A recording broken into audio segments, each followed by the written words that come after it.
Elle a tout sacrifié pour aider l'homme qu'elle aimait à bâtir son empire. Mais le jour où il devient riche, sans explication, il la jette sans le moindre remords. Ce qu'il ignore, c'est que la femme qu'il pensait pouvoir écraser détient une vérité explosive. Une vérité capable de faire tomber tout ce qu'il croit posséder. Ce qui se passe dans cette salle d'audience est tout simplement incroyable. Une leçon de vie, de courage et de justice. Restez jusqu'à la fin, car lorsque le masque tombe, la chute est dévastatrice. Vous n'en reviendrez pas. C'est parti. Les néons au plafond clignotaient, bourdonnant faiblement, comme une énergie nerveuse piégée entre les murs. Natasha Fields fixait ses genoux, ses mains entrelacées, ses pouces frottant ses jointures devenues blanches. Le tribunal de la famille de Brooklyn était plus froid que ce à quoi elle s'attendait, malgré le mois de juillet. Ou peut-être que c'était juste elle. Robert était assis à l'autre bout de la table, avachi sur son siège avec l'insouciance d'un homme convaincu que le monde lui devait tout. Il portait son costume le plus cher, bleu marine et impeccable, comme il le faisait toujours quand il voulait envoyer un message. Même maintenant, son parfum, son préféré, celui qu'elle lui avait offert pour Noël dernier, flottait encore dans l'air. Un rappel sucré et écœurant de tout ce qu'elle ne pourrait jamais retrouver. La salle d'audience n'était pas vide. Sur les bancs du fond, des inconnus attendaient leur tour devant le juge Whittaker. Un huissier, l'air épuisé, était adossé à la porte, mâchant l'intérieur de sa joue. Natasha ne le remarquait même pas. Ses yeux revenaient sans cesse aux mains de Robert, parfaitement manicurées, qui tapaient un rythme lent et régulier sur la lourde table en acajou. Les mêmes mains qui autrefois tenaient les siennes dans le métro, pendant les hivers glacés et les étés étouffants dans leur premier minuscule appartement de Bed-Stuy. Aujourd'hui, ses mains lui étaient devenues étrangères. Elle se souvenait de chaque détail amer du mois passé. Les papiers du divorce étaient arrivés dans une grosse enveloppe brune, livrée par un inconnu qu'elle n'avait jamais vu auparavant. Il n'avait même pas osé la regarder dans les yeux. Robert, lui, l'attendait dans sa BMW garée de l'autre côté de la rue, moteur allumé, le regard froid comme du verre. Aucun avertissement, aucune dispute. Quand elle était sortie, serrant les papiers contre sa poitrine, il avait baissé sa vitre. « Bonne chance pour recommencer sans rien », avait-il dit, d'un ton plat, presque ennuyé.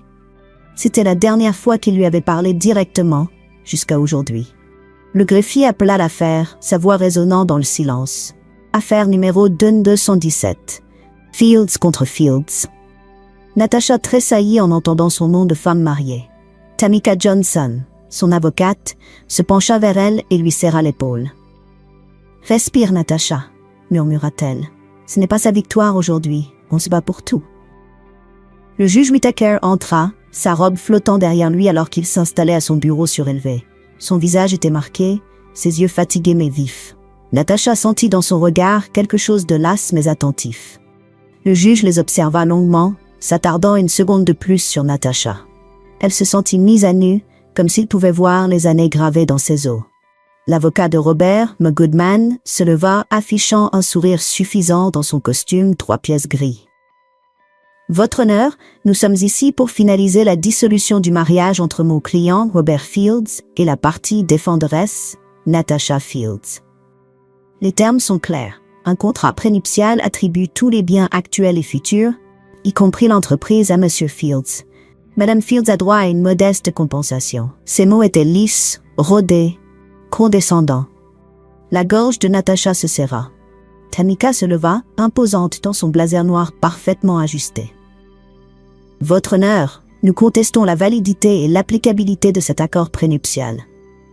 Nous avons des preuves non seulement que Mme Fields a contribué de manière significative au développement de l'entreprise, mais également que le document en question n'a jamais été correctement enregistré auprès des services du comté. Il n'a ni signature de témoin, ni tampon de notaire.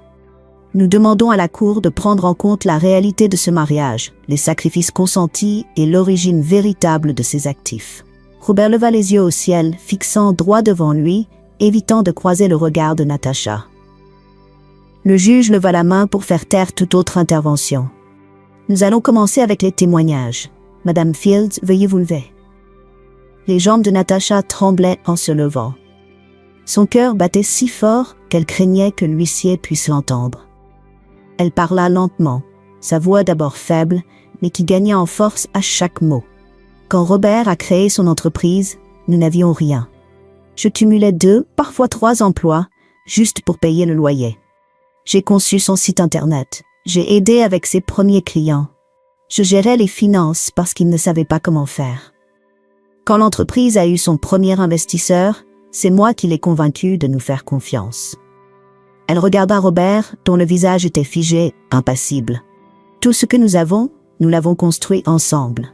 La vie que nous avions, j'en étais le pilier. J'ai sacrifié ma propre carrière pour soutenir la sienne. M. Goodman croisa les bras, un sourire en coin. Mais votre nom n'apparaît pas sur les statuts de l'entreprise. Vous n'avez jamais été associé officiellement. C'est bien ça? Natacha ne s'y a pas. C'était la décision de Robert. Il disait que ça nous protégerait des risques. J'avais confiance en lui. Le juge hocha la tête, prenant des notes. Monsieur Fields, souhaitez-vous répondre? Robert se leva lentement, attirant tous les regards. Il parla avec l'assurance facile d'un homme qui se croyait intouchable. Votre honneur, Natacha a aidé au début, c'est vrai, mais cette entreprise, c'est moi. Mes nuits blanches, mes risques, ma vision. Elle répondait aux mails. Elle gérait la maison. Mais l'entreprise m'a toujours appartenu. Il fit glisser un dossier sur la table. Le contrat prénuptial est parfaitement clair. Tamika l'interrompit. Avec tout le respect que je vous dois, votre honneur, ce prétendu contrat prénuptial n'a ni signature de témoin, ni notarisation. Nous avons une lettre officielle du comté confirmant qu'il n'a jamais été enregistré légalement. Le juge prit le document, le leva vers la lumière. Son expression resta neutre, mais la tension dans la salle monta. C'est à moi de juger de sa validité, déclara-t-il. Robert se rassit avec un sourire de vainqueur, lançant à Natacha un regard satisfait. Mais sous la table, son genou tremblait, frappant nerveusement. Les témoins défilèrent. Le directeur financier actuel de Robert témoigna, l'air détaché. Oui, Madame Fields était là au début, mais elle n'a jamais assisté aux réunions du conseil. Toutes les décisions légales et financières ont toujours été prises par Monsieur Fields. Tamika contre-attaqua avec des emails, des publications sur les réseaux sociaux, des SMS, des preuves que Natacha avait négocié des contrats et participé aux réunions stratégiques au tout début de l'entreprise. Puis ce fut au tour de la sœur de Natacha, Yvette. Sa voix tremblait. J'ai vu ma sœur se perdre dans ce mariage. Elle a tout donné à Robert, et lui, il l'a toujours prise pour acquise. Elle était là quand l'entreprise n'était qu'un rêve et un ordinateur posé sur la table de notre cuisine. Les yeux de Natacha se brouillèrent, mais elle retint ses larmes. Encore plus de preuves. Tamika présenta des relevés bancaires montrant que les comptes communs avaient servi à financer l'entreprise. Des photos de Natacha aux événements de lancement. Des cartes de visite avec leurs 2 noms.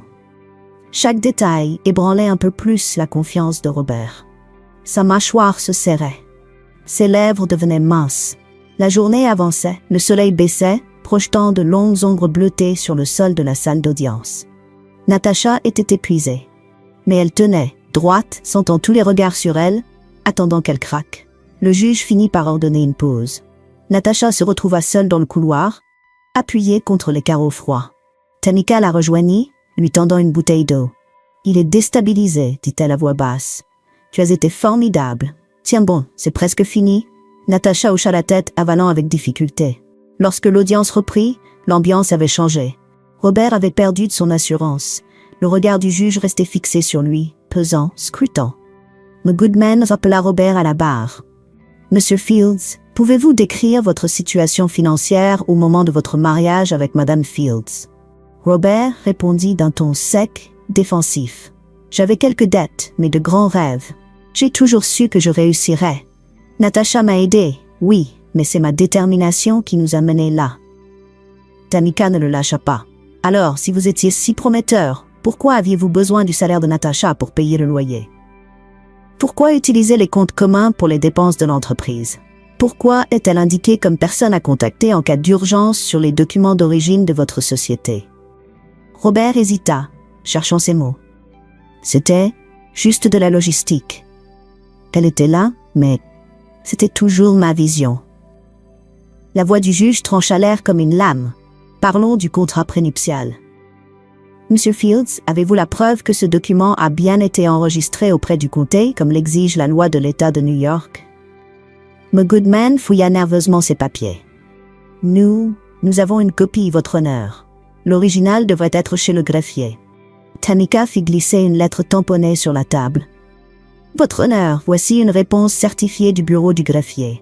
Aucun enregistrement trouvé en 2014 ni les années suivantes. Ce document n'a pas de signature de témoin. Il n'est pas notarié. Un silence de plomb s'abattit. Même l'huissier se redressa. Le visage de Robert se vida de sa couleur. Ses mains cessèrent enfin de trembler. Le juge Whittaker s'adossa, croisant les doigts, le regard aussi tranchant que du verre brisé.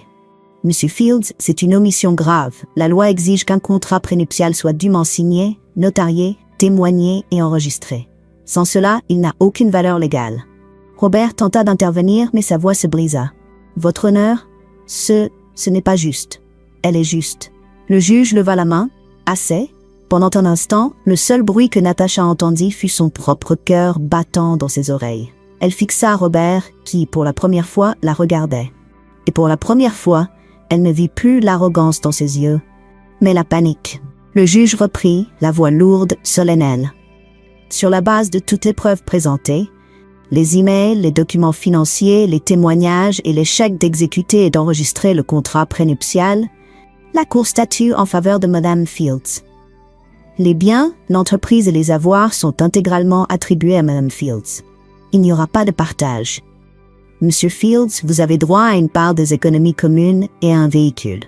Le reste revient à Mme Fields. L'entreprise entière lui appartient désormais. La salle fut frappée d'un souffle.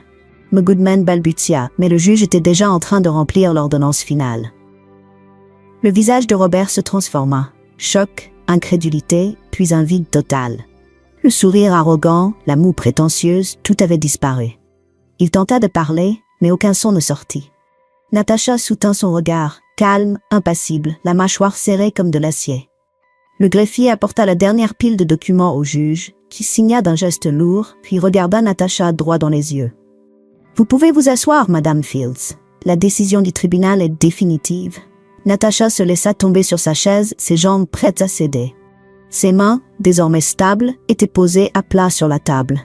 L'avocat de Robert murmura quelque chose à son oreille, mais Robert ne répondit pas. Il restait là, figé, perdu dans l'écho d'un futur qu'il croyait lui appartenir. Le juge leva l'audience. L'huissier appela au silence alors que les gens commençaient à sortir. Natacha ne bougea pas. Elle sentait tous les regards sur elle, les jugements muets, les curiosités, mais elle ne broncha pas. Le poids dans sa poitrine était toujours là, mais différent, plus solide, plus définitif. Robert n'avait toujours pas bougé. Il fixait le vide, ses mains inertes sur la table. Le stylo glissa de ses doigts, tombant à ses pieds. Plus un mot, plus une menace. Il paraissait plus petit que jamais. Juste l'ombre d'un homme dont l'empire venait de s'effondrer. Tamika se tenait derrière Natacha, silencieuse. Elle ne dit rien. Elle posa simplement une main douce sur son épaule, l'ancrant dans le moment. Natacha se leva enfin, rassembla son sac, chaque geste précis et maîtrisé. Elle regarda Robert une dernière fois. Leurs yeux se croisèrent, juste une seconde. Il n'y avait plus rien à dire. Elle tourna les talons et marcha vers la porte, laissant derrière elle la salle qui se vidait. Le dernier son qu'elle entendit en franchissant le seuil fut le claquement lourd de la porte en bois qui se referma, scellant à jamais la décennie qu'ils avaient partagée. Et tout ce qu'il avait cru pouvoir lui prendre. Si cette histoire vous a plu, n'oubliez pas de liker, commenter et partager cette vidéo avec vos amis. Abonnez-vous et activez la cloche pour ne jamais manquer une histoire puissante.